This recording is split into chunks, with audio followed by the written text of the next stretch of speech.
Hi, I'm John Krafcik. I'm the president and CEO of Hyundai Motor America. So, John, we're here in Las Vegas with Warren Brown from the Washington Post, and we've got a couple of questions that we're going to ask you. And then the one bit that we're adding to, and it's there, but I don't think Americans really fully appreciate it yet, is how green we are. We're the third most fuel-efficient brand in the U.S. We've made a very public commitment to meet the U.S. government, provisional U.S. government standard of 35 mpg, set for 2020. We're going to hit that by 2015. And we believe, based on what we know of our competitors, that we'll be the #1 fuel economy brand in the country by then. We think that... I went to Korea with you, and I saw your hydrogen vehicles. And, is any of that being put on the wayside because of the economy? No, we are going full steam ahead on R&D.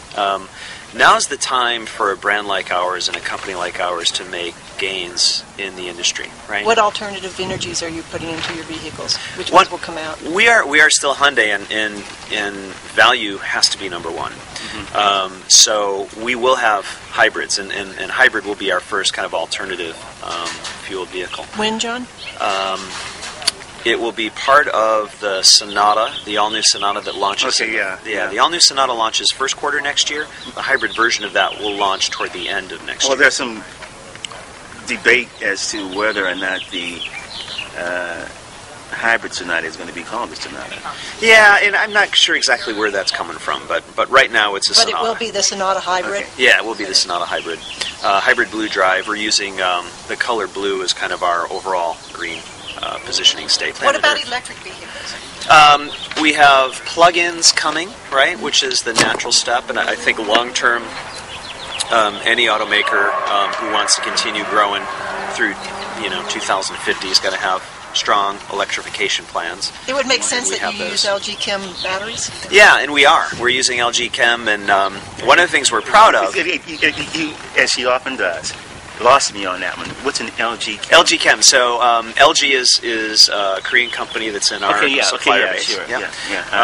General Motors is also working with LG on the batteries for the Volt, on the Volt, and we're taking a variation of that battery that uses lithium polymer technology. So it's kind of batteries have gone through this progression in hybrids and in general in our industry, from lead acid to nickel metal hydride, which is in every hybrid on the road today, nickel metal hydride. Lithium ion is the next step, and although we're a little bit late to the hybrid market with our Sonata next year, we're going to leapfrog all of those technologies and go straight to this lithium polymer technology. You're going to put... And we may be the first with the lithium polymer technology. Yeah. We'd love to be. We'd love to be. Then what are you going to use in your electric?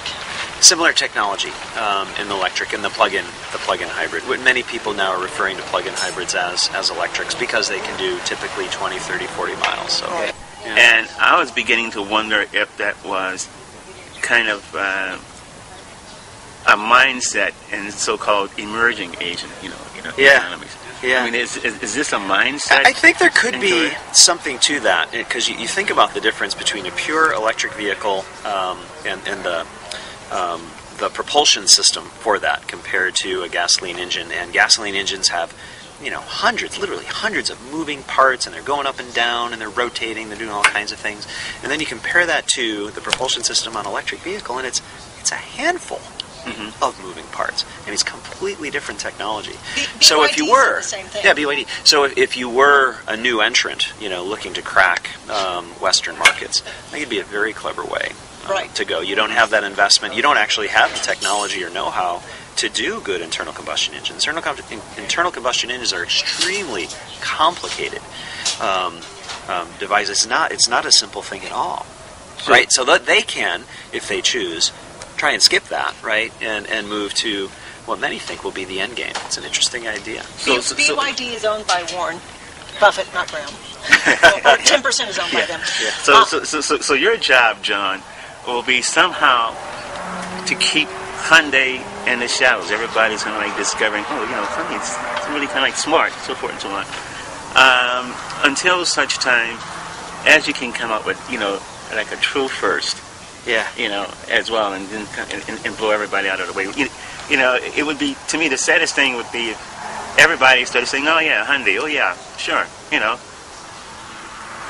that's a good car company, and they began to take you for granted. Yeah. And take away some of, to me, your psychic marketing power of coming up with something, completely out of the box. This coupe is a pretty good start. Yeah. And blowing people's minds. It's a part of our culture, Warren Luan. This idea of innovation to win. And it's what we do. We try and think unconventionally. Genesis Coupe is a great example of that. I mean, a 4-cylinder turbocharged rear-wheel drive car that gets 30 mpg. There's nothing like it, And the Hyundai Assurance Program is a brilliant, innovative marketing program that no one had ever tried before. It's the future. It's the way that we're going to move forward, and we have to keep innovating. That's the only way to survive in this place. Okay. Thank you, John. Cool. Well, I tell you, a while back I was in Shanghai, and one of the university kids I met said, here's the deal. You guys in the West own the old auto industry. Yeah. As he explained internal combustion engines and so forth. He says, we're going to own the new auto industry.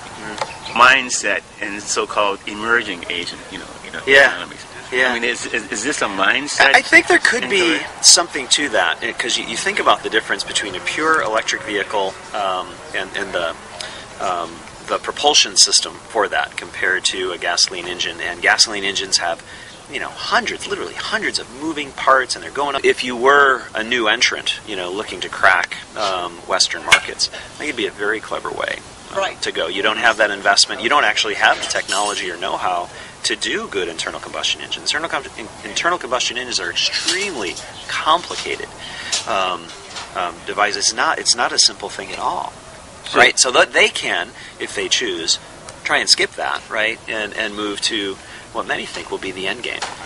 Thank you, John. Cool.